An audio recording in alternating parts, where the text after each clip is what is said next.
नमस्कार विद्यार्थी मित्रांनो आणि वाचकांनो. आता सध्या एक खूप मोठा असा एक विषय हे आहे, चर्चेला आहे. तर मी ॲक्च्युली दुसरं एक पुस्तक लिहिलेलं आहे. त्या पुस्तकाचं नाव आहे डॉक्टर बी.एन. राव और डॉक्टर बी.आर. आंबेडकर, भारतीय घटनेचे खरे शिल्पकार कोण. Doctor BN. राव किंवा डॉक्टर बी.आर. आंबेडकर, घटनेचे खरे शिल्पकार कोण, हे त्या पुस्तकामध्ये मी पूर्णपणे लिहिलेलं आहे. आणि आता एक असं एक मत कोर्टातर्फे नाही बोलता येणार, पण एक असं मत वकील लोकांतर्फे असं मत यायला लागलेलं आहे की बी.एन. राव हे भारतीय घटनेचे खरे शिल्पकार आहेत. तर नीट लक्षात ठेवा की डॉक्टर बी.एन. राव हे घटनेचे शिल्पकार नाही आहेत, तर ही संपूर्ण जी घटना आहे ना, ही खुद्द डॉक्टर बाबासाहेब आंबेडकरांनी लिहिलेली.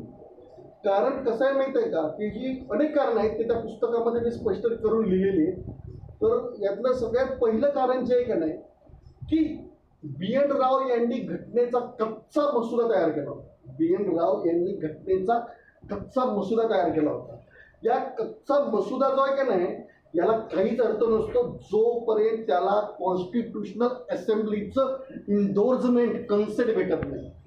आता कॉन्स्टिट्यूशन असेंब्लीमध्ये सगळा भारताचं प्रतिनिधित्व होतं आणि तिथे वेगवेगळे विचारप्रवाह एवढे वेगवेगळे होते की पहिल्या घटना दुरुस्तीच्या वेळी पंडित जवाहरलाल नेहरू बोलायला उभे राहिले, तर घटना समितीने, म्हणजे त्यावेळी ती घटना समितीच थोडी कंटिन्यू झाली होती, त्यावेळी संसदेने एवढा गोंधळ घातला होता की पंडित नेहरू पटकन खाली बसले होते. आणि त्यावेळी नंतर ते डॉक्टर बाबासाहेब आंबेडकर बोलायला उभे राहिले आणि त्यांनी ती जी पहिली अमेंडमेंट आहे ती डॉक्टर बाबासाहेब आंबेडकरांनी घडवून आणलेली आहे. ते एका मी वेगळ्या पुस्तकात पण तो विषय मांडलेला आहे. तर नीट लक्षात ठेवा की डॉक्टर बी.एन. राव यांचं कॉन्ट्रीब्युशन 100%पैकी 2% पण नाही आहे. घटनेचा कच्चा मसुद्याला काहीच अर्थ होत नसतो जोपर्यंत त्याला संविधान सभेने मान्यता दिली नाही.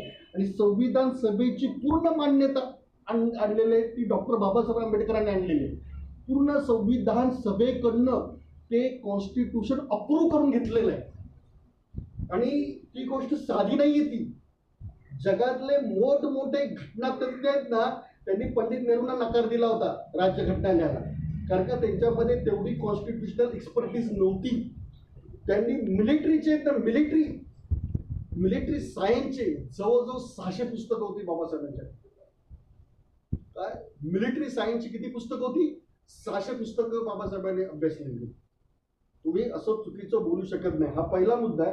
आणि दुसरा मुद्दा काय आहे माहीत आहे का, की जेव्हा डॉक्टर बाबासाहेब आंबेडकर घटना समितीमध्ये निवडून पण गेले नव्हते ना, तेव्हा त्यांनी एक पुस्तक लिहिलं होतं, स्टेट्स अँड मायनॉरिटीज, हे त्या पुस्तकाचं नाव आहे.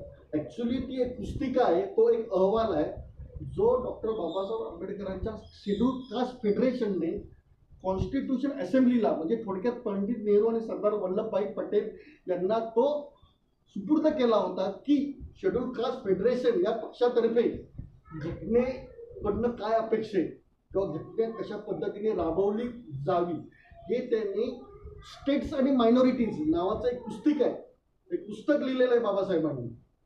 तर ते पुस्तक अनेक घटनातज्ञ किंवा ते पुस्तक मिनी कॉन्स्टिट्यूशन ऑफ इंडिया म्हणून त्याला मान्यता आहे. It is consider as a mini constitution of India. मग त्याच्यामध्ये बी.एन. राव यांचं काय वाटत आहे?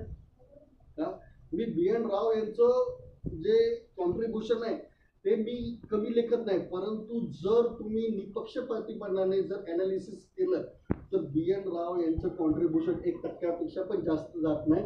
कारण घटनेच्या कच्च्या मसुद्याला शून्य अर्थ आहे जोपर्यंत त्यांना संविधान सभेचं इंडोर्समेंट भेटत नाही. तो घटनेचा कच्चा समुदा काहीच कामाचा नाही जोपर्यंत त्याला घटना म्हणजे जी संविधान जी आहे तिचं मान्यता भेटत नाही. ती मान्यता मिळवून आणण्याचं काम हे एकट्या डॉक्टर बाबासाहेब आंबेडकरांनी केलेलं आहे, कारण का ते ड्राफ्टिंग कमिटीचे अध्यक्ष होते. आणि संपूर्ण कॉन्स्टिट्यूशनवर डॉक्टर बाबासाहेब आंबेडकरांचे विचार रिफ्लेक्ट झालेले आहेत. त्यांनी काँग्रेसमधल्या कुठल्याही सदस्याला हलवून दिलेलं नाही. आणि इथे अजून एक गोष्ट सांगायची गोष्ट आहे की पंडित नेहरू आणि डॉक्टर बाबासाहेब आंबेडकरांची जी विचारसरणी जुळत होती ते दोन्हीही फेबियन सोशलिस्ट विचारसरणीचे आहेत. तर ते सगळं डिटेलमध्ये मी पुस्तकामध्ये लिहिलेलं आहे, तर वाचकांनी ते पुस्तक वाचावं ही नम्र विनंती. त्या पुस्तकाचं नाव आहे डॉक्टर B.N. राव और doctor B.R. Ambedkar who is the chief architect of Indian constitution. Marathi आणि इंग्लिश दोन्ही भाषेमध्ये हे पुस्तक प्रकाशित होणार आहे. UPSCच्या मुलांना, MPSCच्या मुलांना आणि राज्यशास्त्राच्या अभ्यासकांना आणि वकील लोकांना आणि ज्यांना राजकारणामध्ये करिअर करायचं आहे तर सगळ्यांना हे पुस्तक अतिशय उपयोगी आहे. तर वाचकांनी हे पुस्तक वाचावं ही नम्र विनंती. थँक्यू, धन्यवाद.